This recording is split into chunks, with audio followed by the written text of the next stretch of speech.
للمتقين والصلاة والسلام على سيد المرسلين أما بعد فبالسند المتصل منا إلى حبيبنا وشفينا ونبينا محمد رسول الله صلى الله عليه وسلم قال الراحمون يرحمهم الرحمن ارحموا من في الأرض يرحمكم من في السماء وفي رواية يرحمكم من في السماء.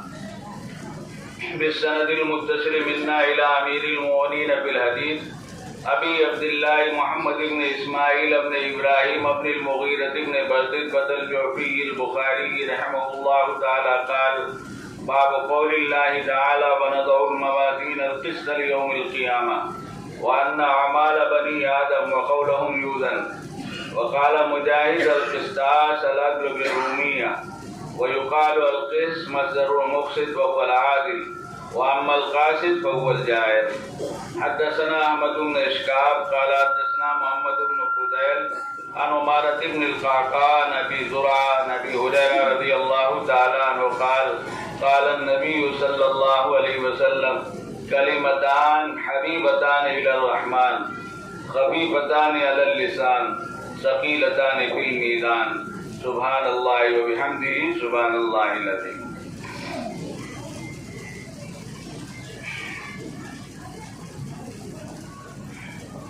اس مجلس کی مناسبت سے پہلی بات تو یہ کہنی ہے کہ میرے سامنے جو کتاب رکھی ہے اور جس کتاب کے ختم کی نسبت سے اور جس کی آخری سطریں ابھی میں نے پڑھی ہیں جس کو ہم لوگ صحیح بخاری کہتے ہیں اور جو احادیث نبویہ کا مجموعہ ہے. پہلی بات تو یہ ہے بزرگوں دوستو کہ قرآن کی اہمیت یہ تو ہم کو خوب معلوم ہے, ہم خوب جانتے ہیں, ہر مسلمان جانتا ہے کہ قرآن کیا ہے اور عام طور سے ہر مسلمان اپنے بچے کو قرآن پڑھانا چاہتا ہے. خود نہیں پڑھا کسی وجہ سے, لیکن اگر کچھ بھی شعور ہے تو چاہتا ہے میرا بچہ قرآن پڑھے. ہمارے دین میں قرآن کے ساتھ دوسری جس چیز کی اہمیت ہے اس اعتبار سے کہ دین کا مدار صرف دو چیزوں پر ہے. وہ کیا ہے؟ قرآن اور حدیث, کتاب اور سنت. جو مجمع یہاں بیٹھا ہے مختلف طبقات کے لوگ ہیں, اللہ کے فضل سے علماء بھی ہیں, عوام پڑھے لکھے وہ بھی ہیں, دوسرے حضرات ہیں, اور مجموعی طور پر سب الحمدللہ نہ صرف یہ کہ مسلمان ہیں بلکہ دین سے اور علم دین سے ان کا اچھا ربط و تعلق ہے. اگر یہ نہ ہوتا تو اس مجلس میں بظاہر شرکت نہیں ہوتی. اس مجلس کی شرکت یہ بتا رہی ہے کہ جو حضرات یہاں موجود ہیں سب کا دین سے بھی اچھا تعلق ہے, علم دین سے بھی ان کو ایک انس ہے, وہ یہاں آئے ہیں. ان کے کانوں میں یہ بات یقیناً پڑی ہوگی کہ دین کا مدار دو چیزوں پر ہے, کتاب اور سنت. تھوڑا اوپر چلے آئیے. ایمان نام ہے اللہ کے ساتھ رسول اللہ کو ماننے کا صلی اللہ علیہ وسلم, اور رسول اللہ کے ساتھ اللہ کو ماننے کا. صرف اللہ کو مانا رسول اللہ کو نہیں مانا تو ایمان نہیں. صرف رسول اللہ کو مانا اللہ کو نہیں مانا تو ایمان نہیں ہے. لا الہ الا اللہ تو مان رہے ہیں, محمد الرسول اللہ نہیں مانتے. ایمان نہیں ہے. محمد الرسول اللہ تو مانتے ہیں, لا الہ الا اللہ نہیں مانتے, ایمان نہیں ہے. ایمان کا کلمہ کیا ہے؟ لا الہ الا اللہ محمد الرسول اللہ. ہم اللہ کو بھی مانتے ہیں, اللہ کے رسول کو بھی مانتے ہیں. اللہ کے رسول کو اس لیے مانتے ہیں کہ اللہ کے رسول نے ہم کو اللہ کی پہچان کرائی. اللہ کے رسول نے ہم کو اللہ سے جوڑا.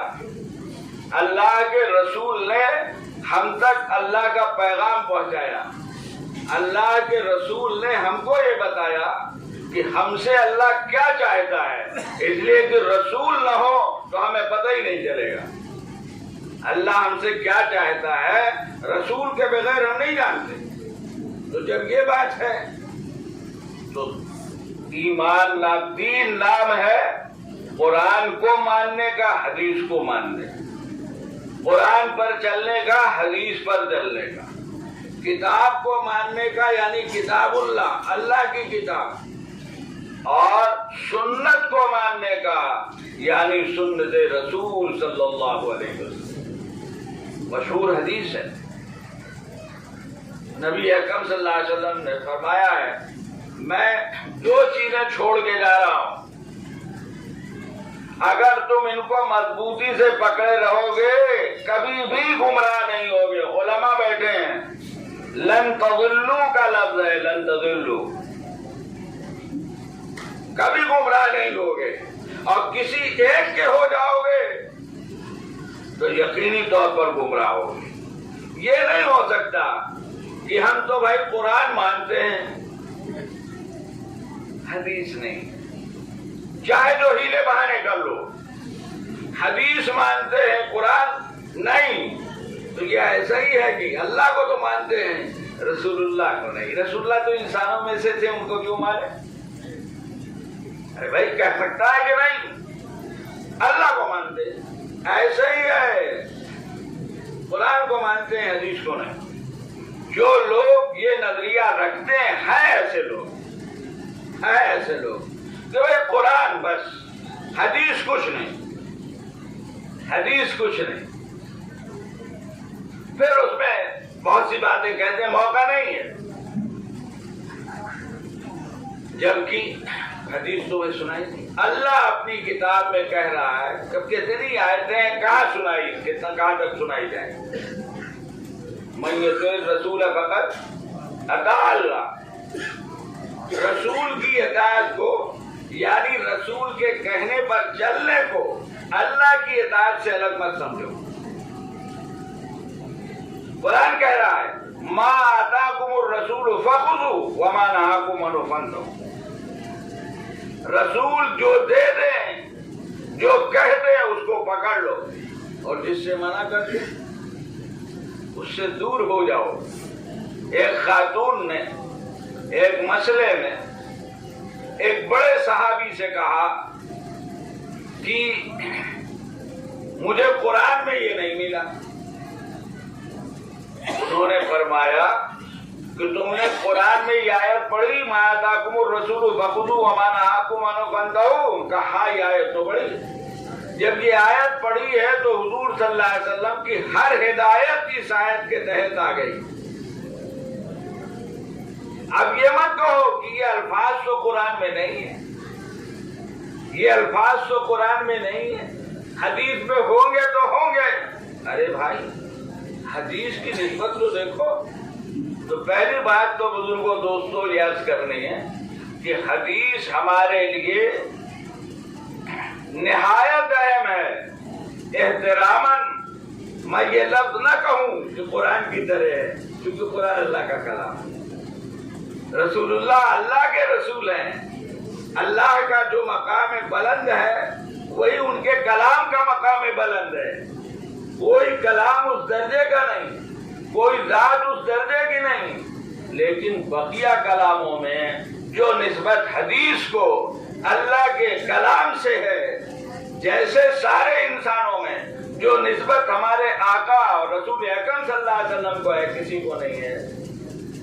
تو اس لیے قرآن اور حدیث ان دو چیزوں کے بغیر. اسی لیے ہمارا جو علم دین کے پڑھنے پڑھانے کا نظام ہے اس میں صرف قرآن کے معنی مطالب تک نہیں رہا جاتا. بچوں کو قرآن کے الفاظ سکھاتے ہیں. ایک مرحلہ حفظ کرانے کا دوسرا آتا ہے. جو نظام ہمارا عالمی فضیلت و مدارس کا ہے وہ صرف قرآن پڑھنے میں محدود نہیں ہے. وہ اس پورے نظام میں پورا قرآن ترجمے تفسیر تشریح کے ساتھ پڑھانے کے ساتھ ساتھ حدیث پڑھائی جاتی ہے. اس کے بہت سے مجموعے پڑھائے جاتے ہیں تاکہ دین مکمل طور پر کتاب و سنت کے سامنے اس واسطے سے علماء کے پاس رہے جنہیں امت کی رہنمائی ہے.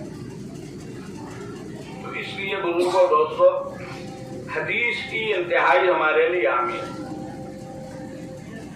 دوسری بات کہ یہ جو کتاب مثلاً ہمارے پاس رکھی آخر اس کتاب کو ہم اتنی اہمیت ہم علماء مدرسے والے کیوں دیتے ہیں کہ جیسے قرآن کریم کے ختم کی ایک مجلس ہوتی ہے ایک اہتمام ہوتا ہے ہمارا اسی طرح مدارس میں جہاں یہ کتاب پڑھائی جاتی ہے وہاں اس کتاب کے ختم کرانے کا اہتمام ہوتا ہے. اس لیے کہ بزرگوں دوستوں حدیث تو رسول اکرم صلی اللہ علیہ وسلم کا کلام ہے. ظاہر ہے اس کو کتابی شکل میں انسانوں نے لکھا علماء نے لکھا.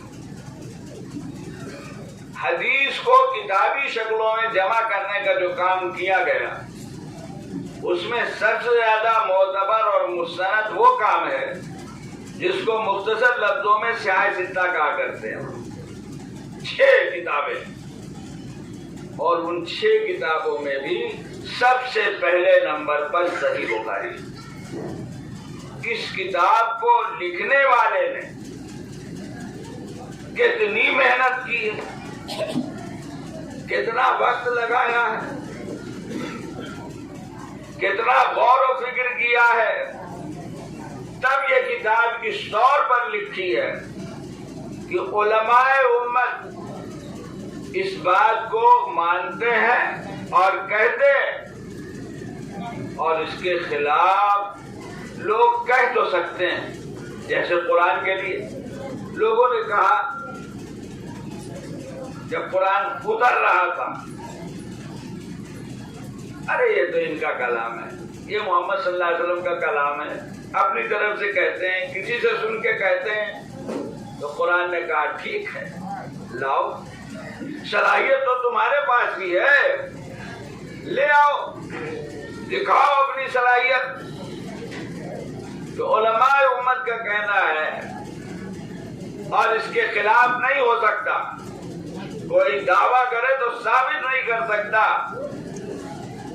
کہ انسانوں کے ہاتھوں سے لکھی ہوئی کتابوں میں اور ہمارے دین سے متعلق کتابوں میں اور حدیث کی کتابوں میں سب سے معتبر اور مستند مجموعہ یہ کتاب ہے جس کو اصح الکتب بعد کتاب اللہ کہا جاتا ہے. اصح الکتب بعد کتاب اللہ. دنیا میں اللہ کی کتاب سے بڑھ کر صحیح اور سچی کوئی کتاب نہیں ہے. اس کا اللہ کی کتاب رسول اللہ صلی اللہ علیہ وسلم تک اللہ نے پہنچایا اور رسول اللہ صلی اللہ علیہ وسلم نے اپنے صحابہ تک پہنچایا اور آپ کے صحابہ کے واسطے سے وہ کتاب چلتی چلی آ رہی ہے جو ہمارے پاس موجود ہے. اور ہمارا ایمان ہے کہ جیسے اللہ نے اپنے رسول کو دی کتاب اور جیسے رسول صلی اللہ علیہ وسلم نے یہ کتاب اپنے صحابہ کو دی ہے ویسے ہی منوان پوری کی پوری آج بھی ہمارے پاس موجود ہے. نہ کہیں کسی حرف کی کمی ہے نہ کسی لفظ کی کمی. اس لیے اس سے صحیح کوئی کتاب نہیں. اور دینی کتابوں میں اور حدیث کی کتابوں میں اس کتاب سے زیادہ صحیح کوئی کتاب نہیں.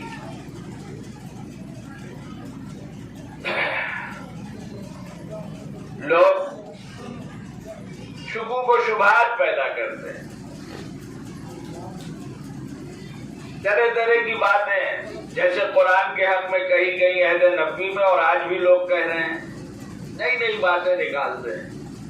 نیا زمانہ تو دین سے بدراہ اور گمراہ کرنے کے لیے وہ ایک جملہ بولا جاتا ہے، پرانے شکاری نیا جال. تو نئے نئے جال لائے جاتے ہیں، تفصیل نہیں کرتے، قرآن کی نسبت سے شکوک و شبہات پیدا کرتے. ایسے ہی ان چیزوں کی نسبت سے شک پیدا کرتے ہوئے یہ بات کہی جاتی ہے کہ حضور صلی اللہ علیہ وسلم کی وفات کے 200-250 سال کے بعد جو کتاب لکھی گئی ہے، ایسے آدمی نے لکھی کی جس کے پیدا ہونے سے تقریباً 200 سال پہلے حضور اکرم صلی اللہ علیہ وسلم کی وفات ہو چکی تھی. تو اس کتاب پر کیسے اعتماد کیا جائے؟ بزرگوں، دوستوں، دنیا کی کتابوں میں یہ بات چل سکتی، یہاں صورتحال وہ نہیں ہے کہ جس نے یہ کتاب لکھی اس نے ان سے پوچھا، ان سے پوچھا، ان سے پوچھا، جو لوگ مل گئے اپنا پوچھا پاچھا اور کچھ کاٹ چھانٹ کر کے لکھ دیا. ایسا نہیں ہے. اس میں تقریباً تکرار کے ساتھ 8000 حدیث ہیں، بغیر تکرار کے تقریباً 4000 حدیث ہیں. ان حدیثوں کو اس طرح بیان کیا گیا ہے کہ اس کو لکھنے والے نے کس سے سنا، اس نے کس سے سنا، اس نے کس سے سنا، اس نے کس صحابی سے سنا، اور ظاہر ہے کہ صحابی نے حضور اکرم صلی اللہ علیہ وسلم سے سنا. پوری تفصیل موجود ہے. ایسے نہیں ہے کہ یوں ہی جیسے ہم لوگ تقریر میں کہتے ہیں، حدیثوں میں آتا ہے حضور صلی اللہ علیہ وسلم کا ارشاد ہے، اور ہم یہ نہیں بتاتے، حالانکہ ہم کو معلوم ہے، موجود ہے الحمدللہ کہ فلاں کتاب ہے، فلاں صاحب. انہوں نے اپنے استاد کے استاد سب کا تذکرہ کر رکھا ہے. اور خاص بات یہ ہے کہ جتنے آدمیوں کا ذکر آپ کو کتاب میں ملے گا کہ فلاں نے فلاں سے سنا، فلاں نے فلاں سے سنا، سب کے تفصیلی حالات نہایت معتبر طریقے پر انتہائی معتبر کتابوں میں موجود ہیں.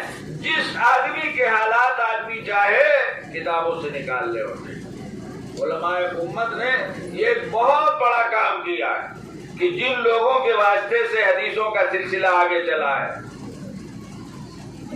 ایک ایک آدمی، ایک ایک صحابی، ایک ایک تابعی، یہ مت سوچیے تھوڑے سے زمانے میں مسلسل لاکھوں آدمیوں کے حالات علماء امت نے کتابوں میں لکھ رکھے، جس میں اس کا بیان ہے کہ فلاں آدمی، مثلا یہاں امام بخاری کے استاد احمد بن اشکاف، یہ کہاں پیدا ہوئے، کب پیدا ہوئے، کب انتقال ہوا، ان کا خاندان کیا تھا، ان کا انتقال کہاں ہوا، انہوں نے کن لوگوں سے پڑھا، ان سے کن لوگوں نے پڑھا، یہ سب کتابوں میں موجود ہے. ایسی آگے چلی، اس طرح کتاب لکھی گئی، کوئی بازاری چیز نہیں ہے. آج کے رپورٹر بڑے بڑے واقعات میں جس طرح چیزیں بیان کرتے ہیں، ہاں بھائی آپ بتائیں، سنا ہے کچھ ہوا ہے آپ کے علاقے میں، آپ بتائیے، آپ بتائیے. آج کل ایک جملہ بڑا چلتا ہے، خبریں چھن چھن کر آ رہی ہیں، خبریں چھن چھن کر آ رہی ہیں. ابھی جماعت شریعہ والے بیٹھے ہیں رویت ہلال کا فیصلہ کرنے کے لیے، ابھی کوئی فیصلہ نہیں ہوا ہے، چھن چھن کر خبر نکل آئی کہ امارت شریعہ والوں نے فیصلہ کر دیا، چاند ہو گیا. اور جس ٹی وی کا وہ رپورٹر ہے اس نے پھٹ سے بھیجا اور انہوں نے فوراً ڈالا اور شروع ہو گیا ٹی وی، چاند ہو گیا. چاند ہو گیا، جمعیت علماء ہند نے کہا چاند ہو گیا، جماعت شریعہ نے کہا چاند ہو گیا۔ ہم لوگ سناٹے اور حیرانی میں ہیں کہ ہم تو ابھی بیٹھے معلومات حاصل کر رہے ہیں اور ٹی وی والوں نے چاند نکال لی۔ بزرگوں دوستو، اس طرح نہیں آئے، اس لیے اس کتاب کا اتنا بڑا مقام ہے۔ لکھنے والے کا کیا مقام و مرتبہ تھا، اس کتاب کی کیا خیر و برکت ہے، سب جانے دیجیے۔ اللہ کے رسول صلی اللہ علیہ وسلم کا کلام ہے، بہت چھانٹ کر انتخاب کر کے جمع کیا گیا ہے، اس میں برکت ہی برکت ہے پڑھنے پڑھانے اپنے پاس رکھنے میں۔ تو پہلی بات تو یہ کہ حدیث کی اہمیت ہمارے لیے ایسی ہے جیسے ایمان میں ہمارے لیے رسول اللہ صلی اللہ علیہ وسلم کی اہمیت، کہ رسول اللہ صلی اللہ علیہ وسلم پر ایمان کے بغیر ایمان نہیں ہے، تو حدیث پر اعتبار اور یقین کے بغیر اسلام نہیں ہے، یاد رکھیے۔ پھر یہ کتاب ایک نمونے کی کتاب ہے، اس لیے اتنا اہتمام کیا جاتا ہے بزرگوں دوستوں، اور مجلس لگائی جاتی ہے، اور آپ جیسے محبین تشریف لاتے ہیں اور پھر اس مجلس میں شریک ہو۔ آخری سطریں کتاب کی پڑھی ہیں، ان آخری سطروں میں امام بخاری رحمۃ اللہ علیہ نے کیا مضمون پیش کیا ہے، موقع تفصیل کا نہیں۔ امام بخاری رحمۃ اللہ علیہ 3 باتیں کہی گئی ہیں۔ پہلی بات تو یہ کہ امام بخاری رحمۃ اللہ علیہ نے اپنی کتاب کے آخری حصے میں اللہ تعالیٰ کی صفات وغیرہ کا تذکرہ کیا، ان کو بیان کیا، لمبی بحث کی ہے اللہ کی ایک صفت کلام کو ثابت کرنے کے لیے کہ اللہ کلام کرتے ہیں، اللہ کا کلام برحق ہے، اور اللہ کا کلام جیسے اللہ کی ذات مخلوق سے کوئی نسبت نہیں رکھتی اور نہ مخلوق کوئی نسبت اللہ کی ذات سے رکھتی ہے، ایسے ہی اللہ کا کلام مخلوق کے کلام سے کوئی نسبت نہیں رکھتا۔ کچھ لوگوں نے اس طرح کی باتیں کہی پرانے زمانے میں، بولنے کے لیے منہ چاہیے، زبان چاہیے، دانت چاہیے، حلق چاہیے، تب ہم دیکھتے ہیں کہ حیوانات بولتے ہیں سب کے ساتھ اس طرح کی چیزیں ہیں، اللہ کا تو جسم ہی نہیں ہے، جب جسم نہیں تو یہ سب نہیں ہے، جب یہ سب نہیں تو کلام کہاں سے ہوگا، یہ سب عقل نے سجھا دیا۔ آج کے ماحول میں بزرگوں اور دوستوں یہ سب بحثیں ختم ہیں، آج مشینیں بول رہی ہیں،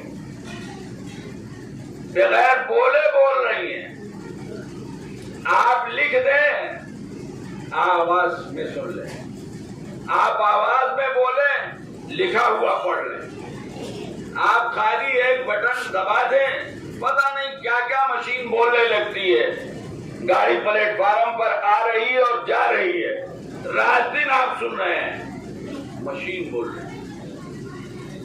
انسان ایسی مشینیں بنا رہا ہے، نہ آنکھ ہے، نہ دانت ہے، نہ زبان ہے، نہ منہ ہے، وہ مشین بول رہی۔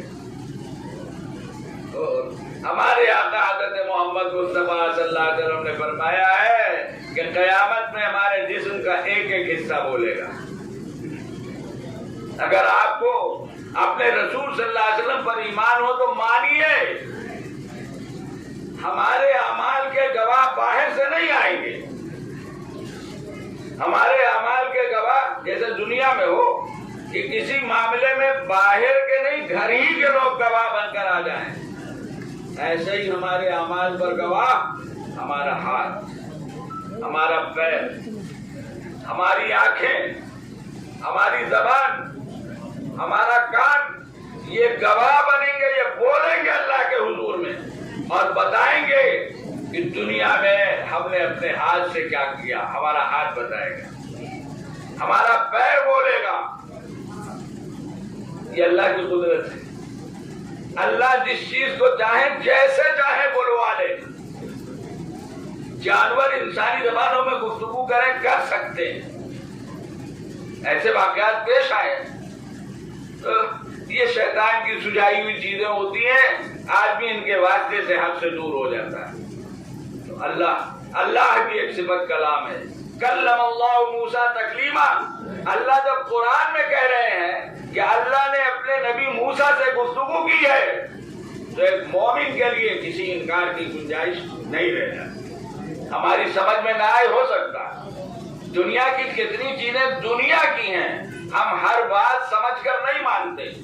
ایک ماہر ڈاکٹر کے پاس ہم اپنی ایک تکلیف لے کے جاتے ہیں, وہ جو وجہ بتاتا ہے وہ بالکل عقل میں نہیں آتی, بالکل عقل میں نہیں آتی, لیکن ہم ماننے پہ مجبور ہو جاتے ہیں. ہمارے پیر میں ایڑیوں میں تکلیف ہوتی ہے, وہ کہتا ہے آگ کی ریڑھ کی ہڈی میں کسی نس کا مسئلہ ہے.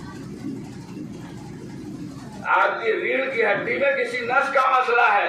آپ پریشان ہو جاتے ہیں, اس کا علاج کیسے؟ یہ دنیا کا نظام ہے. ہر چیز پہلے سمجھیں گے پھر مانیں گے. تو جس شخص کا یہ مزاج ہو وہ مرنے کے لیے تیار ہو جائے. یہ نہیں تو دین ہے بزرگوں. یہاں کوئی مسئلہ نہیں. بہرحال تو ہمارے بعض علماء نے کہا, بعض شراح کہتے ہیں, امام بخاری رحمت اللہ علیہ یہ بتانا چاہتے ہیں کہ دیکھو اللہ کی ایک صفت عدل ہے جو قیامت میں مکمل طور پر میدان حشر میں ظاہر ہو. دنیا میں تو انسانوں کا ایک نظام ہے جس میں بے اعتدالیاں ہیں. جس طرح انصاف ہونا چاہیے سامنے نہیں آتا. اور اللہ کی طرف سے بھی معاملات میں بڑی حکمتیں ہیں, بڑی حکمتیں. ظالموں کو بسا اوقات بڑی چھوٹ ملتی, بڑی چھوٹ ملتی. کہنے کو تو ہم کہتے ہیں اللہ کیا دیر ہے اندھیر نہیں ہو, بالکل برحق ہے, برحق ہے. سمجھنے والے سمجھتے ہیں لیکن عام حالات میں سمجھ میں نہیں آتا, دیر لگتی. لیکن آخرت میں اس کی صفت عدل, ایک ایک پائی, ایک ایک دانہ, ایک ایک رائی, ایک ایک پیسہ, ایک ایک حرکت. حتیٰ کہ فرمایا ہمارے آقا حضرت محمد مصطفیٰ صلی اللہ علیہ وسلم نے کہ اگر دنیا جانور بیجا ایک دوسرے سے لڑتے ہیں, زیادتی کرتے ہیں, تو وہاں ان کو پیدا کر کے مظلوم کو حق دلایا جائے. ایک سینگ والی بکری نے بے سینگ بکری کو ظلمن مارا, ظلمن مارا, تو دونوں کو پیدا کیا گیا. بے سینگ بکری کو سینگ دی جائے گی, وہ سینگ والی بکری کو مار کر اپنا بدلہ لے گی اور پھر دونوں کو مٹا دیا. یہ اللہ کی صفت عدل ہے جو وہاں سامنے ہے. امام بخاری رحمت اللہ علیہ اس باب میں یہ بتانا چاہتے ہیں کہ اللہ کی ایک صفت عدل ہے. اسی کے مظاہرے کے لیے قیامت میں اعمال کا وزن ہوگا, ہماری چیزوں کا. کچھ حضرات یہ کہتے ہیں کہ اللہ قیامت میں وزن ہمارے اعمال کا, اس کو بیان کرنا مقصود. کیونکہ کچھ مسلمان ایسے ہوئے, اسلام سے نسبت رکھنے والے کچھ لوگ ایسے ہوئے کہ جنہوں نے یہ بات اپنائی کہ صاحب یہ اعمال دکھائی تو دیتے نہیں, یہ کہیں باہر رکے ہوئے تو ہوتے نہیں, رکھے ہوئے تو ہوتے نہیں, ان کا کوئی جسمانی وجود تو ہے نہیں, تو اعمال کا وزن کیسے ہو؟ ہماری سمجھ میں نہیں آتا. انہوں نے انکار کر دیا, یہ سب کچھ نہیں ہے, اس کا یہ مطلب نہیں, یہ مطلب ہے. امام بخاری رحمت اللہ علیہ یہاں قرآن کریم کی بعض آیات کو ذکر کریں اور پھر روایت ذکر کریں. یہ بات بتائی ہے کہ دیکھو قیامت میں وزن اعمال برحق ہے، یہ اہل سنت والجماعت کا عقیدہ ہے، اچھی طرح سمجھ لیجیے۔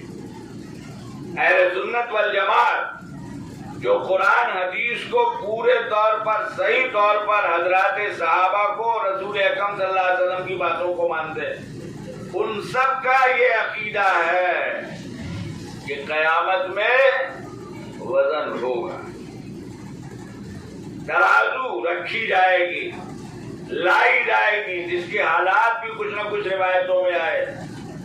امام بخاری رحمۃ اللہ علیہ، جو لوگ اس کا انکار کرتے ہیں ان کے جواب میں کہنا چاہتے ہیں کہ دیکھو قرآن تو یہ کہہ رہا ہے، حدیث تو یہ کہہ رہی ہے، تم کیسے یہ بات کہتے ہو؟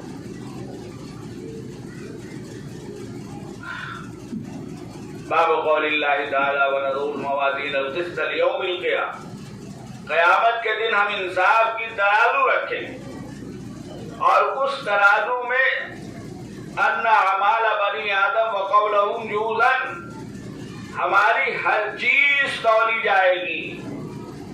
ایمان نہیں، ایمان کا نظام تو الگ ہے، اعمال اور احوال اور اقوال کے اعتبار ہمارا ایک ایک عمل تولا جائے گا اور ایک ایک قول تولا جائے گا۔ اللہ کو قدرت ہے ہر چیز کو ایسا وجود دینے کی،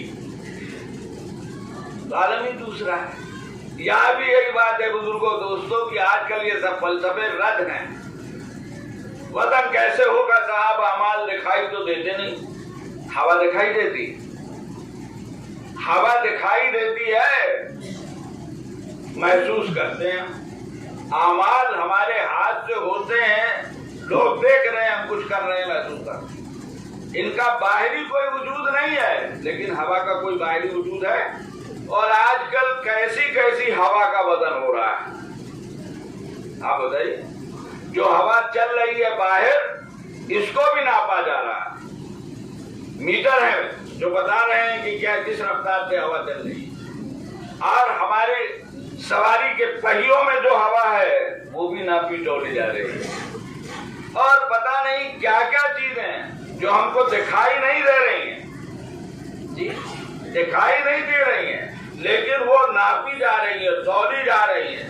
بجلی دکھائی دیتی ہے، بجلی کے تاروں میں ہاتھ لگا کے دیکھیے تو پتہ چلے گا۔ ابھی دکھائی تو نہیں دیتی نا۔ ہاں، ہائی پاور کی بجلی جب چلتی ہے تو سنائی ضرور دیتی ہے کبھی کبھی۔ آپ ہائی پاور کے تاروں کے پاس کھڑے ہوئے تو باقاعدہ آواز سنائی دے گی، میٹر 2 میٹر 3 میٹر کے فاصلے سے بجلی سنسراتی ہوئی چلتی ہے، دکھائی نہیں دیتی۔ یہی بجلی جو ہم کو دکھائی نہیں دے رہی ہے، یہی بجلی ناپی جا رہی ہے، تولی جا رہی ہے۔ تبھی تو بجلی کا میٹر آ رہا ہے۔ بجلی کا میٹر کس بنیاد پر آ رہا ہے؟ اللہ جس بات بزرگوں دوستوں یہ ہے، ایمان ہے تو ہر چیز مانو، اور اگر کچھ ادھر ادھر ہوتا ہے تو سب سے پہلے اپنے ایمان کا جائزہ لو۔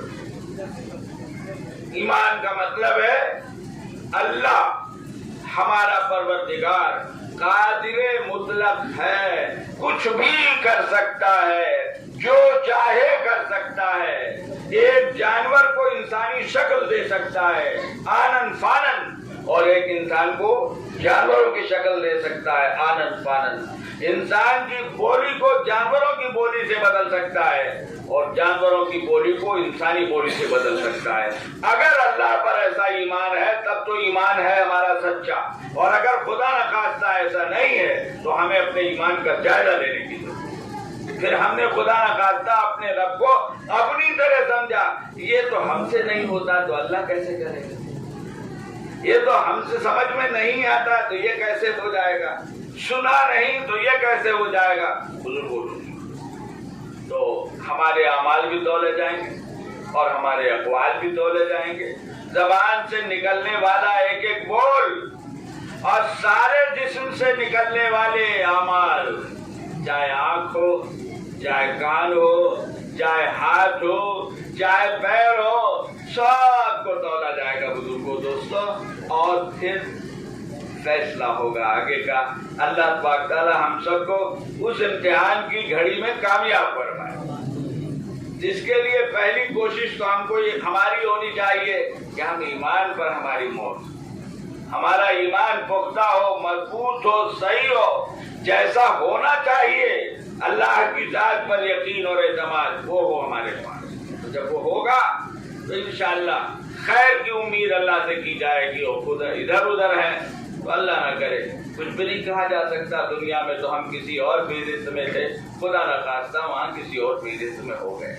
امام بخاری نے اس کا تذکرہ کیا، آگے کچھ لفظی بحثیں ہیں جو ان کتابوں میں آتی ہیں، اور امام بخاری اپنی عادت کے مطابق کس آگے اس کا دوسرے الفاظ قرآن میں آئے ہیں ان کا استعمال عدل اور انصاف کے معنی میں استعمال ہوتا ہے، اور اسی مناسبت سے اللہ تعالیٰ نے اس آیت میں فرمایا ہے وَنَضَعُ الْمَوَازِينَ الْقِسْطَ لِيَوْمِ الْقِيَامَةِ، ہم قیامت کے دن انصاف کی ترازو میدان حشر میں رکھیں گے، اور وہاں اس کی بنیاد پر فیصلہ ہوگا۔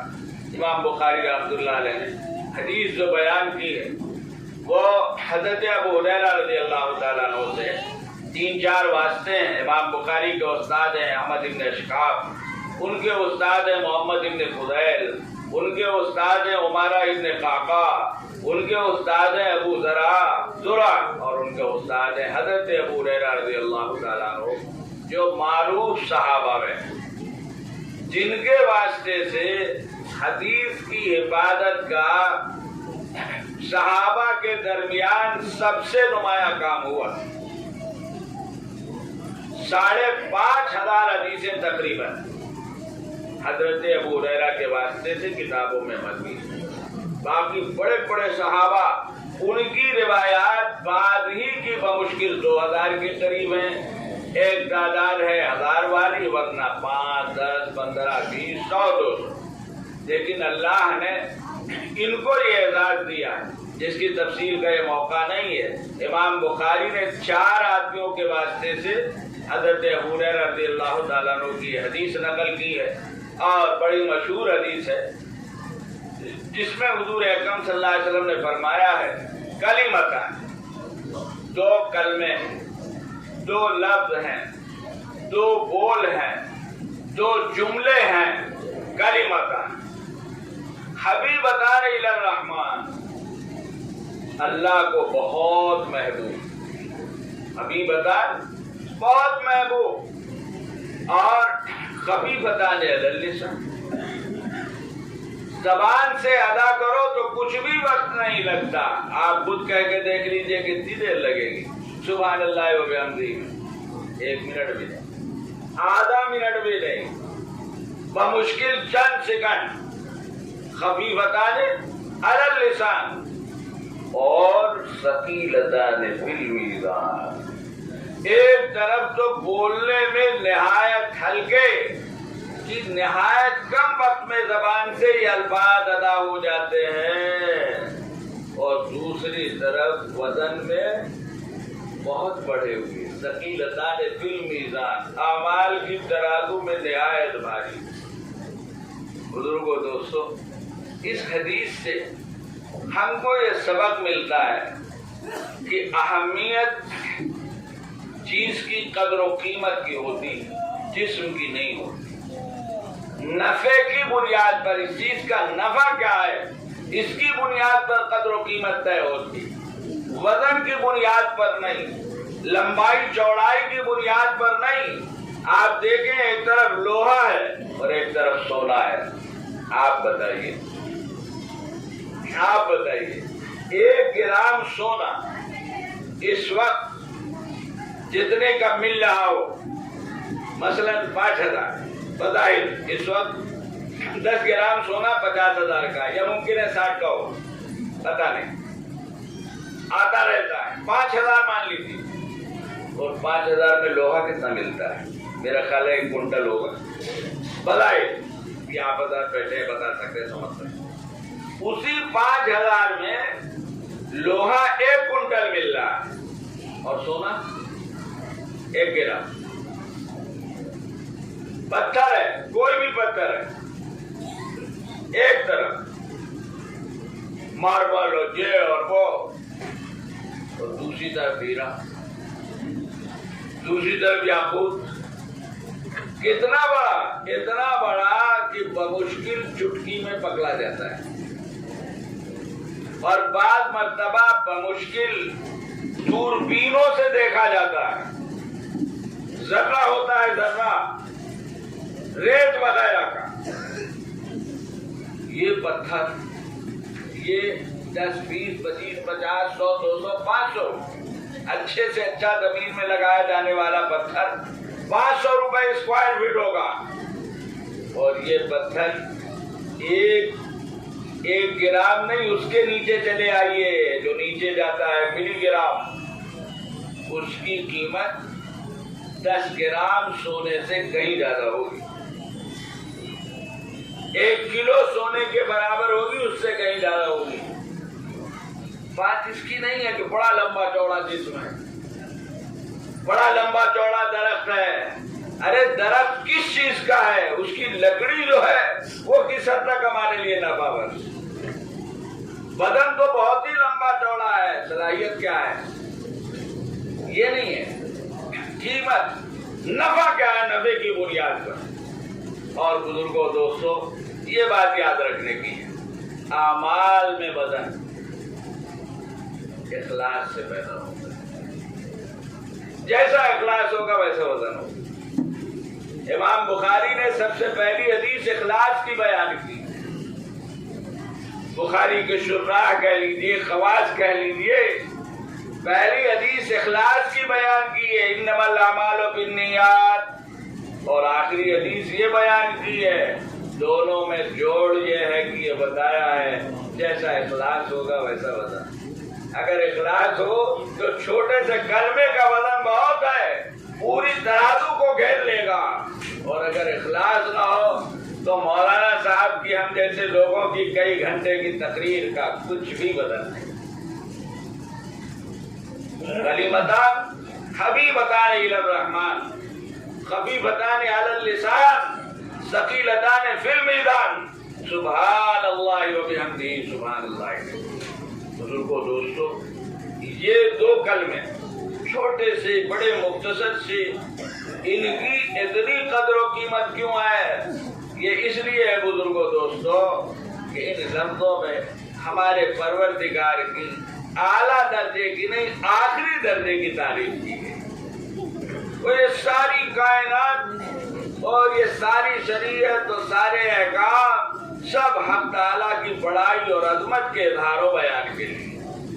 کائنات پیدا اسی لیے کی ہے اس نے کہ اس کی عظمت کو جانا جائے، اس کے بڑائی کے گن گائے جائیں۔ فرمایا نبی پاک صلی اللہ علیہ وسلم نے، اللہ سے زیادہ کسی کو اپنی تعریف پسند نہیں۔ ایک اچھا کاریگر دنیا کا ہر ایک سے چاہتا ہے کہ اس کی تعریف کرے۔ بسا اوقات ایک دیوار بناتا ہے خاص انداز میں تو کھڑے ہو کے دیکھے گا، اس لیے دیکھے گا کہ 2 آدمی اور رک کے دیکھیں، جب میں دیکھوں گا، اور پھر وہ تبصرہ کرے کہ یہ دیوار تو بڑی اچھی بنائی مستری تھا۔ یہ ہوتا ہے بزرگوں، کاریگر چاہتا ہے، یہ کائنات کا کاریگر ہے ہمارا پروردگار، وہ چاہتا ہے کہ ساری کائنات اس کی تعریف کرے، اس سے زیادہ کسی کو اپنی تعریف پسند نہیں ہے۔ وَلِذَلِكَ مَدَحَ نَفْسَهُ، حضور صلی اللہ علیہ وسلم نے فرمایا اسی لیے اس نے اپنی تعریف۔ ارے قرآن بھرا پڑا ہے، سارا قرآن ہی اس کی تعریف ہے، لیکن کھلے لفظوں میں آ جاؤ جو کتنی صورتیں ہیں، کوئی الحمدللہ سے شروع ہو رہی ہے، کوئی سبحان اللہ سے شروع ہو رہی ہے، کوئی سبحان سے شروع ہو رہی ہے، کوئی یسبح سے شروع ہو رہی ہے، اور نہ جانے کتنی آیات ہیں، کتنے ٹکڑے ہیں جو صاحب اللہ کی حمد و ثنا میں ہے۔ تو یہ 2 ٹکڑے آخری ہیں، اس لیے اس تعریف میں 2 باتیں دیکھی جاتی ہیں۔ ایک بات یہ دیکھی جاتی ہے کہ کمالات کتنے ہیں وہ کس قسم کی، دوسری بات یہ دیکھی جاتی ہے کہ عیوب کا کیا معاملہ ہے۔ بعض لوگوں میں کمالات ہوتے ہیں لیکن ساتھ میں کمیاں ہوتی ہیں، شکل بہت اچھی ہے لیکن ذرا رنگ بہت اچھا ہے لیکن ذرا شکل نقشہ رات دن ہمارے یہاں آ رہا. تو خوبی اصل کیا ہے؟ ہر قسم کا کمال اندر ہو، ہر قسم کی خوبی اندر ہو، اور دوسری طرف کسی طرح کا کوئی عیب، کوئی نقص، کوئی خامی، کوئی کمی اس میں نہ ہو. الحمدللہ کیا ہے؟ ہر قسم کی تعریف اللہ کے لیے. یہی تو ہم ترجمہ کرتے ہیں. ہر تعریف اللہ کے لیے، ہر قسم کی تعریف اللہ کے لیے ہے. اور سبحان اللہ کیا ہے؟ اللہ ہر قسم کے عیب سے پاک. اس سے بڑی کوئی تعریف بھی نہیں. وہ ذات ایسی ہے کہ کمالات ہی کمالات ہیں، اور کسی کمی کا تو کہیں دور دور تک سوال نہیں پیدا ہوتا. سبحان اللہ و بحمدہ، سبحان اللہ العظیم. وآخر دعوانا الحمدللہ.